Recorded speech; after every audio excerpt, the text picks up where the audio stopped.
political careers are marked by victories and defeats. Right now, Anton is in the midst of his biggest and maybe his final defeat, having had his constitutional reforms shot down by the Grand National Assembly. I like to think that as Anton is leaving the main hall of the Grand National Assembly, he wonders, should I send my children? Should I send my wife to go live in Arcasia? Because he knows what's coming next. Violence is coming next. We live in a nation, Sordland, where a third of the population controls the majority of the voting power. They control the assembly. In fact, maybe you could argue it's even less than that if you count the politicians that are bought by the oligarchs. This third of the population or less that loves to have their representatives pass laws that are racist or punish or persecute the majority. The majority will not stand for that forever. Sooner or later, there will be a revolution. And the new Constitution wouldn't have stopped a revolution, but it would have been the revolution of the ballot box, where it would allow people to vote and get representatives that actually represent them, that actually resemble them. But that option is gone. So it means the revolution that will happen, logically, will be the revolution of the gun. And it may not be today, it may not be tomorrow, it may not even be during his presidency. But if something doesn't change, Anton Rayne knows that is inevitable. And so in this moment of great defeat, as he leaves the hall, his thoughts are, what am I going to do? We have a meeting with the rest of our people to talk about why it failed, but he doesn't think it probably matters. I mean, at this point, the only thing we can focus on is finishing out the presidential term. We're not popular, so we're probably not coming back, and trying to finish defeating the recession. The economy is growing. We only have a small national debt. He has a chance of succeeding in that before he has to hand over power. So let us see as he goes in depressed to this meeting with the rest of his crew. Lucy and Peter and I met by my office and decided to move out onto the balcony to get some fresh air in the increasing summer heat. They both looked uncomfortable in their suits. Peter was trying not to make eye contact and kept letting out depressing sighs. It's all right, Pete. It's all right. We flew too close to the sun.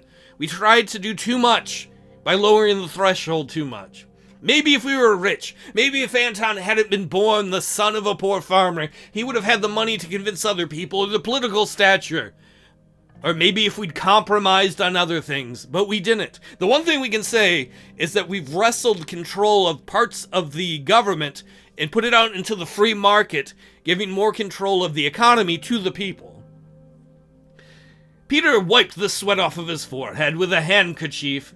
What do we do now? All our plans for nothing. Yes, the USP leadership is beginning to target us as well. That's the worst thing. This failed because of our own party, a party so greedy, so selfish to maintain power that they signed their own death warrants, not caring that they're not representing the people. Not to mention Tarkin Soul himself. Yeah, what the hell is that all about? Soul appearing out of nowhere? He came to the assembly to make a statement, and it worked. I'm sorry that we failed to gather the necessary intelligence about his arrival. Something went wrong on the security report. I still don't know what. It was partly our fault. Yeah, we apologize. That makes me feel worse. I learned it from Serge. How come my driver knows more than you? And I love Serge. In a situation such as this, I would have expected Carl to report it to me. But you're right, sir. We should have done our own research. Could Carl be compromised? Could that be why he didn't find any illegal information on any of the oligarchs? How did Serge know anyway? Because Serge is badass. He said he overheard some people talking about it around the assembly. It seems one of our respected MPs already knew about this.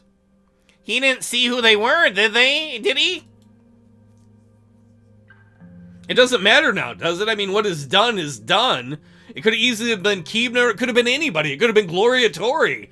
I mean, she'd be a prime suspect. She wants to suck his nuts anyway. Yeah, I guess not. In any case, I will conduct proper investigations into this. We should know every hidden old guard member who is working with Sol. Does it even matter anymore, Lucian? Meanwhile, we'll be organizing a cabinet meeting to discuss our present and future state of affairs.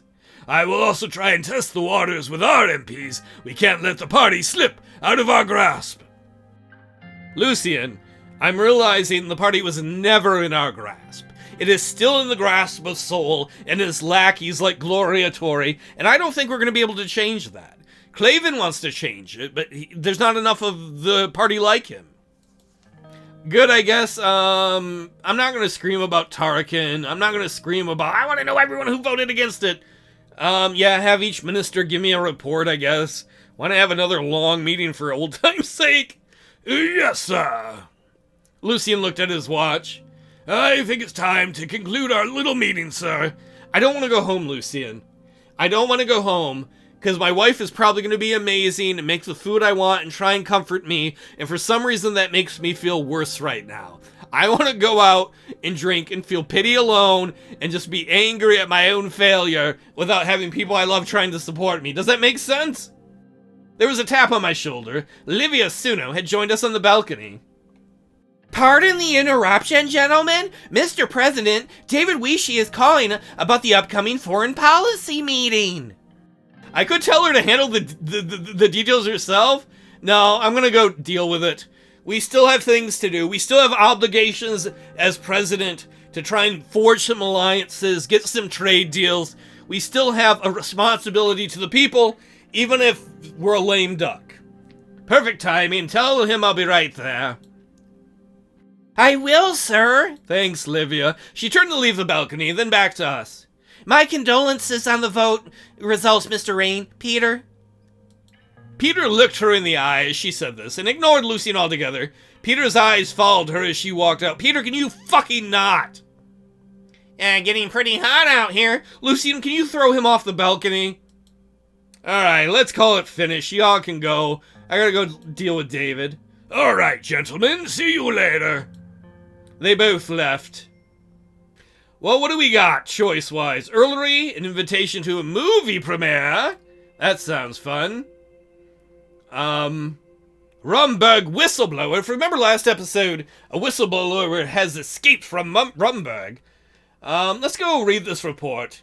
USP meeting criticizes the president. Yeah, they're gonna try and slam on us. In yesterday's USP meeting, once again, that's our political party, a large group of party members voiced their disappointment in the failed constitutional vote in the assembly. Lilius Graff criticized President Rayne for pursuing change without in-depth research and proper communication between the party members, blaming the president and the vice president for the failure. You better hope you're straight as an arrow, Lilius, because if Nia finds anything on you about corruption, man, you can get rocked. Let's go talk to this Rumberg whistleblower, I guess. A whistleblower from Rumberg's security bureau has escaped to Sordland by crossing the border and turning himself into authorities in Estord. Agent Chelston Hailstone has promised to reveal extremely sensitive information about the development of a weapons program.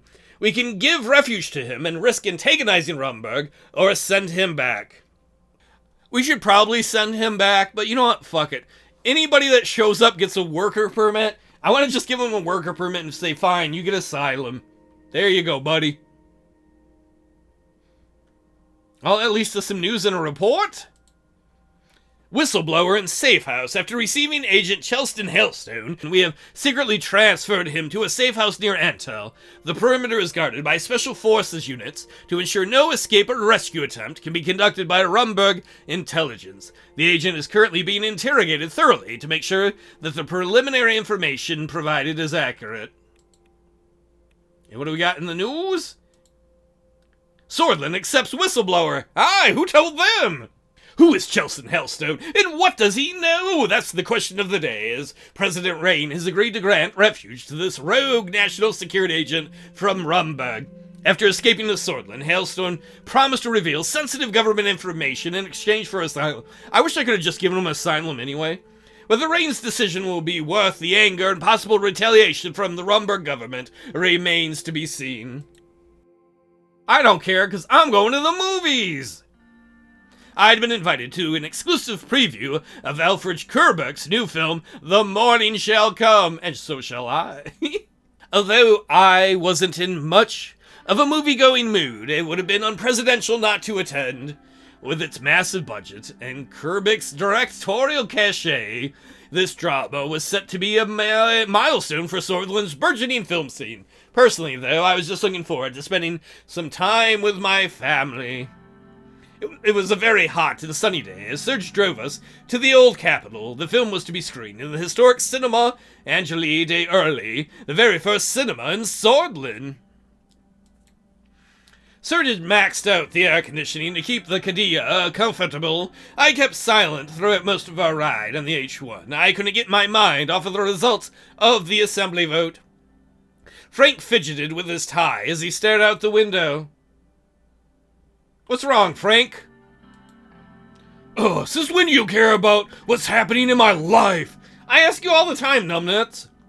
You know, I've been busy lately, but I'll always have time for you, and I'm about to have a lot of time for you when my job changes from president to running a newspaper route. Busy with failure? Yeah, actually. Frank, don't talk to your father that way. He tried his best. Oh, I feel even worse. I could say you're hurting me, Frank, or don't make me angry. You know what, I'm just gonna talk to little Deanna. Are you having a good time, sweetie? Deanna nodded happily. What about you, Papa? I know you're sad, but failure helps us grow, right? Actually, you're right, you little shit. Exactly, where did you learn that? Maybe you should be president. Deanna giggled. Hee. From you. Is it because I failed so much? Oh, that makes me feel worse now. I could say everything's going to be wonderful from now on, isn't it, Monica? That's bullshit. You've been awfully, no more politics talk. Isn't that right, Monica? Let's just enjoy tonight. For we're all living in a cardboard box. Of course, let's just focus on having a nice time at the movies. Monica folded her arms. We drove on in silence. Aye. Serge, can I move in with your family? Serge rolled down the soundproof glass between us. Don't tell them I spent all my money on your kids' education. Sir, we're about to enter Earlery. We'll be at the cinema in a few minutes. Thank you, Serge. Serge, do you have any other political shit you know? I feel like you should have been in my cabinet.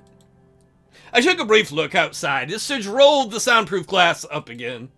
I could see the many towers of Earlery rising over what was left of the old city walls. In the distance, there were several planes flying towards the city. What about our Zeppelins and our Zeppelin-based economy? Oh, David Weesey is going to wet himself. As they got closer to us, I saw that they were military planes that looked like the sharp-edged Arcasian designs. They were probably headed for our new joint military base, our good old friends, the Arcasians. Serge knocked on the glass and gestured forwards. We were at the main square of Earlery, and the historic Cinema Angeli, the Cinema of Angels, was right in front of us. Is this the place, Daddy? Yeah. It was an old Baroque-style corner building with walls that looked like marble from a distance.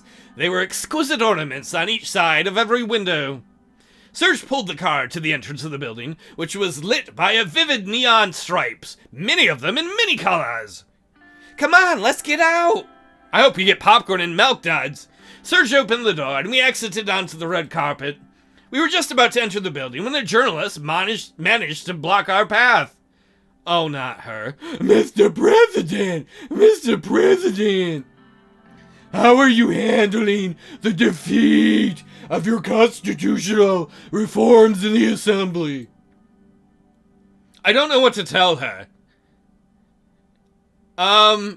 Fuck it. I'm just gonna be straight. Not very well, to be honest. I cry myself to sleep all the time. Thank you, Mr. President. And were you aware that Tarkin Soul would be at the proceedings? No, I had to find out from my driver. Fuck it. Why not? What do I got to lose? I'm probably not getting reelected. Let's just have fun. Before she could ask anything else, the guards ushered us inside the theater. In contrast with the cinema's Baroque-style exterior, the inside was modern and sleek, with bare walls painted in black, red, and white. The White Stripes, are they here? Meg is hot. Don't tell my wife. The film's cast and crew were already in the foyer, with glasses of champagne in their hands. We approached the crowd and were welcomed by the producers and the event organizers. A man walked up to us with quick steps. Madam, Mr. President, it's so good to see you here. He gently bowed at Monica while he shook our hands. It's an honor to meet you. I'm Alfred Kerbeck. The honor's mine, Mr. Kerbeck. I'm a big fan of your work.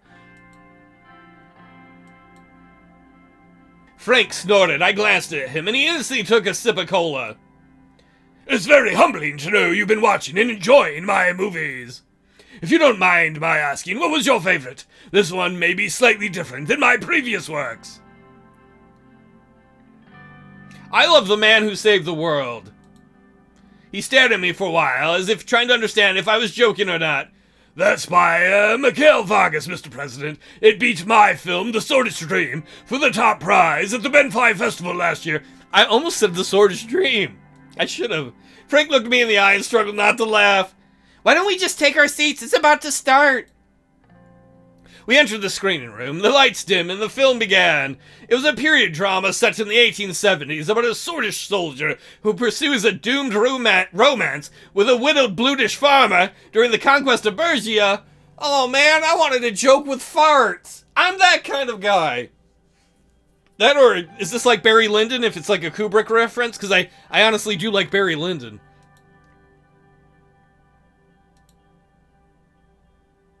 As the credits rolled, I made an early exit to use the men's room. I was washing my hands when I heard an unmistakable voice behind me.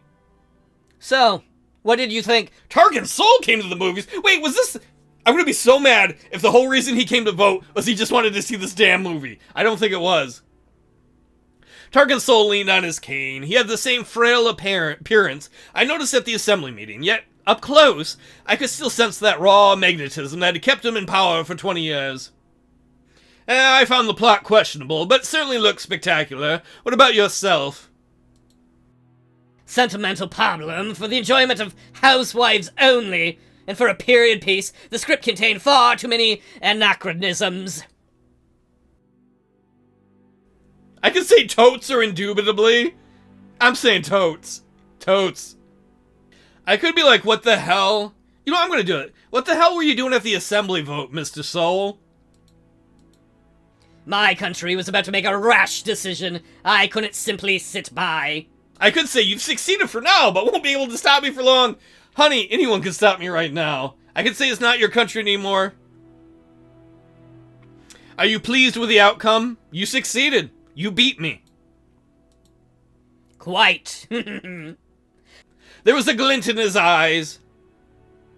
But why? Why did you block my reforms? Okay, I get one of the reasons. I will not let you and your bleeding heart idiot Richter tarnish my precious constitution. I could say you've tarnished it enough for both of us already. I don't have a reason to shit on him. I could say Richter's the better man. I'm not gonna say that about Richter after Richter threw us under the fucking bus. And I could yell, my reforms will bring us into the future. Right now, our reforms couldn't do butt kiss. I'm doing this for the good of the country, Soul. There will be another revolution if we don't change the Constitution. Ha! Some of his spittle landed on my cheek. Awkward. That's awkward. You'll find out soon enough how your country repays you for your goodness. He slipped past me and out the door. Soul's security staff and mine were now clustered outside the washroom, forming a buffer against the large crowd that had gathered. No one else gets to pee! Only me and Soul, we're the kings of pee! That's Tarkin Soul, I heard somebody scream. His guards closed around him and mine around me. By the time the chaos subsided, I was back in the car with my family, and Soul was long gone. The one thing is, we agreed on the movie. Neither of us really liked the movie. That's the important thing. That's the story we'll tell our grandchildren when we're all living in a box together. Oh my god, so much news and reports. Ay, ay, ay. Sordland today. Rayne had no prior knowledge of Seoul's assembly appearance. The appearance of former President Tarkin Seoul at the recent Grand National Assembly vote on President Anton Rayne's constitutional reforms has been the subject of much discussion. Now, ahead of the exclusive preview of Alfred Kubrick's new film, Rayne admitted that he had not been informed that Seoul would be present at the proceedings. "I had to find out from my driver," he stated, in front of the historic cinema Angele in Earlery. It's true. It's true. One film, two special guests. Man, our film... We need to go to more films! We're getting so much press coverage! And then let's see, peaceful protests. Waves of protests are pouring out into the streets in the country, asking for their rights as citizens of Sordland. Such demonstrations are the result of piled-up resentment over past budget decisions, bills, and reforms. Fortunately, it seems, the situation is not as bad since they remain mostly peaceful. Hey, I'm going to take a little bit of credit for that. We've been able to turn violent protests into peaceful ones. I'm really pissed that the economy's going down again. Gaslam's downfall, a harsh reality, we already know that. Washroom Summit? What are Rayne and Seoul hiding? The radical is always doing crazy shit like that. They're afraid, like, what, we're making secret meetings in the bathroom in a movie theater?